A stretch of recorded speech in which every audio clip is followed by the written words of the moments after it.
and welcome back. Today I want to talk about a few ways that you can implement in your sewing to be a little more eco-friendly. I don't want to stay here, no. Ain't gonna keep it low now. If you want to go, let's go. Let's wrap it up and hit the road. I just got an awesome vibe, striking the winner post now. Liberty's on my mind. We've taken off, we've left the ground. You gotta understand that we get one chance. You will never regret the things that we'll do. 'Cause I wanna try. I thought this was a fitting time to do this video because of Alter It August. If you don't know about it, I will put more information in the description box below. But basically, it's on Instagram. So North is organizing it, and the point is to share your makes, altering garments instead of just getting rid of them so that they fit you and make you happy and you're not just going out and buying something new. And the point of that is to spread the word on upcycling and recycling and even thrifting. So I have a big basket that I have gone through and I started altering things in there, more so just like unfinished projects and things that just need a little mending. So I sewed on a new button to one of my daughter's shirt. I finished up a scrunchie that just needed to be tacked together.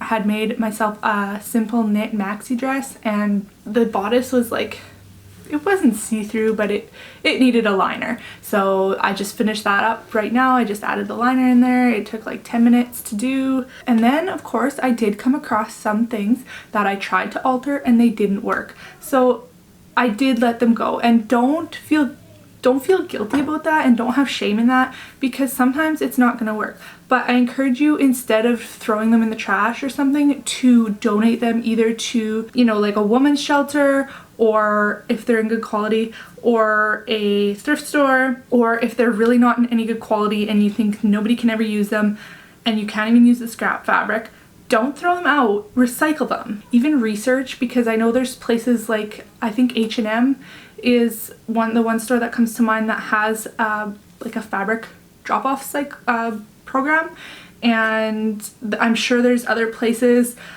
especially if you're in larger centers where they do have textile processing, that you can drop off your scraps and stuff like that. But anyway, Alter It August, wanted to give that out there. There is still time. There's just over a week to go, and there's still time to do that button or the zipper or whatever you gotta do. Get it done. Use the hashtag Alter It August and share your makes. In terms of the altering and the mending, I also wanted to mention Evelyn Wood's hashtag Monday Mending series, where she always does her Monday mending, and it's caught on in the sewing world, and it is hashtag Monday Mending. And again, you're sewing a button, you're fixing a zipper, whatever it is. Some people go even bigger and bolder, and they're taking in a waistband by adding pleats in the bottom. Make a designated day of the week. It doesn't have to be Monday, but that's kind of how she has organized it, just to kind of get you in the flow of it and keep you mending. Know that there are other people doing it with you, and you can share your makes and get inspired by each other. So that kind of leads into the first thing I want to talk about being eco-friendly, eco-conscious when you're in your sewing practice. So sewing does generate a lot of waste, especially if you sew a lot like I do. There's a lot of waste generated in terms of the fabric. So I have trouble getting rid of any scrap, but smaller scraps I do recycle just because I don't have the time to make them into something. So I'll either recycle them, or I've started actually keeping some of the smaller scraps, and I'm going to start a bin for like stuffing scraps, and then you could even put your threads in there and use them for stuffing for like a poof. There's a few designers who have poof patterns that for filling with scraps, or filling for stuffed animals, or even like scrap toss. I'll pop in the picture in here so you know what I'm talking about. Yeah, any stuffing you need. And then there's also lots of great scrap busting ideas too, and I will link to some in the description box. I have my own video. There's tons on the internet. I heard on the Love to Sew podcast, one of the hosts she has her underwear pattern that she likes ready at all times, so when she's cutting a project, and then the smaller scraps, if they're not good enough to keep for something larger, she'll take her pattern pieces for her underwear and she'll cut them right then, and then she just throws them in a bag, and then when she has time or she feels like she needs a new pair of underwear, she goes and grabs them out and just kind of mixes and matches, because sometimes you don't really care, and sometimes they turn out really great and they look cute anyway. So, you know, that's a great idea. If you are into making stuffed animals, that's a great way for kids, because they don't care. They like when they're different colors and patterns and stuff like that, prints. So have a pattern handy that you can use up those scraps right away, and then they don't just sit there. Also, be recycling your paper. When you cut out your patterns, or if you trace like I do and then cut out your patterns, there's always going to be some scrap paper floating around, and if you can't use them in other areas, which I encourage you to try,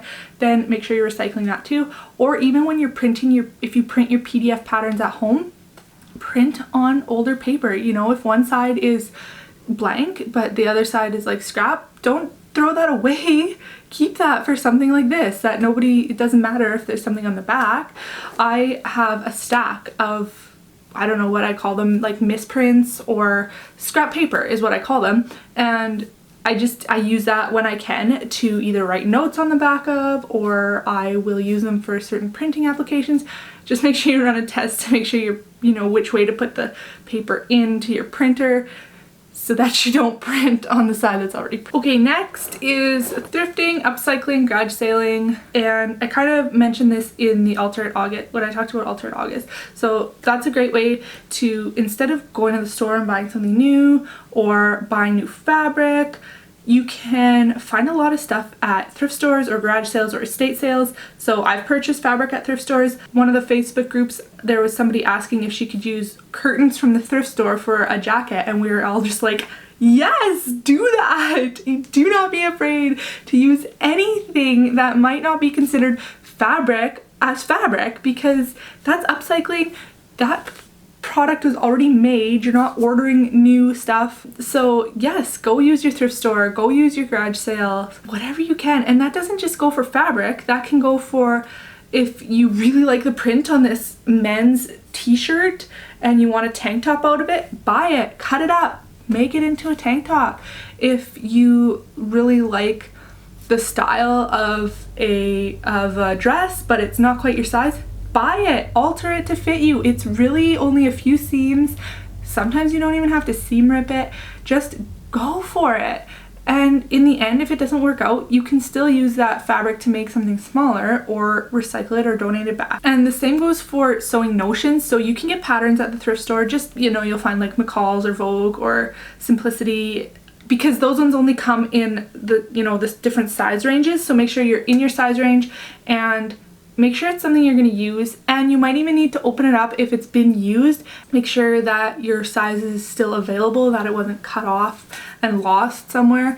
That is the downer to buying secondhand patterns, but a lot of times you can still make it work. And sometimes you'll find sewing notions, or you'll get things handed down to you from family members or friends. Like, you will keep some of it, and if it can be useful to you, awesome. If not, pass it on to somebody else who sews, or donate it if you don't have anyone else like that, or find another purpose for it. Another thing you can buy secondhand in terms of sewing is machines. And I know you can see my brand new Pfaff baby sitting right here, but sometimes you can buy secondhand and sometimes you can't. I had been looking for a sewing machine for quite a while and I could not find anything used. I had been checking for a long time and nothing really just suited what I was looking for in my budget. I'll do a whole nother video on my new machines. But my serger here, I did buy secondhand, and I don't even remember how much I paid. Like, I want to say like $150, maybe $200, and this baby has done me so well,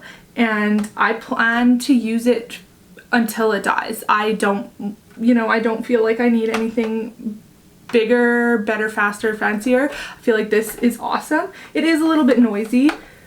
Maybe the newer ones aren't, but it's nothing I would buy a new one over. If you can find deals like that, definitely swipe them up. My mom just, if you follow me on Instagram, you know this, but they were just in BC last week and she came across a $20 Janome sewing machine. Actually, it didn't have a price on it. She offered them $20, including, I think there was like 15 or 16 patterns that she had picked out. Like, very basic entry-level machine, But still, even if you spend $100 to get that serviced, you're still gonna do okay because those machines are gonna last forever. I never seem to luck out on machines because I would, if I came across simple machines that were like a Janome or a Husqvarna or a Bernina or Pfaff or any of the big names, well, even any of those smaller names, I would probably buy them if they were $20 at a garage sale because I do sewing classes. So the odd time when someone doesn't have a sewing machine, it would be nice to be able to be like, yeah, come on over, I will teach you. I have this machine that's all ready to go and you can use it. Because, you know, down the line, that is one of my goals or dreams, is to have a designated sewing class space where I have all the machines set out and you can come and sew and spend some time together sewing. All right, my third tip, and this is probably my favorite tip, and well, kind of favorite, kind of not, and I'll explain that in a minute, but hack patterns. Don't go buying a new pattern for every make you want to make. Look in your stash first to see if you have something that could work. And as much as I love supporting every indie pattern designer, it's wasteful for me to be printing all these patterns when there's something I already have at home, even if it does take me a little bit of tracing paper to change something, or, you know, scrap pieces of paper to tape on somewhere. But yeah, just try and hack it. It doesn't have to be anything like ridiculous. It can be, maybe you just want a color blocked tank top and you have a regular tank top pattern. Don't go buying a new pattern. Use that one you already like and just add some color blocking. It's really simple. I even have a video on color blocking. So hacking patterns is another great way to use resources that you already have. I think you will like making a pattern your own as well, and then it's becomes something that's unique that nobody else has too. So thanks so much for watching, guys. I'm glad you stayed till the end. Make sure you hit that subscribe button and follow me on Instagram because I'll probably have some questions on there too, and I'm usually ahead on Instagram compared to YouTube.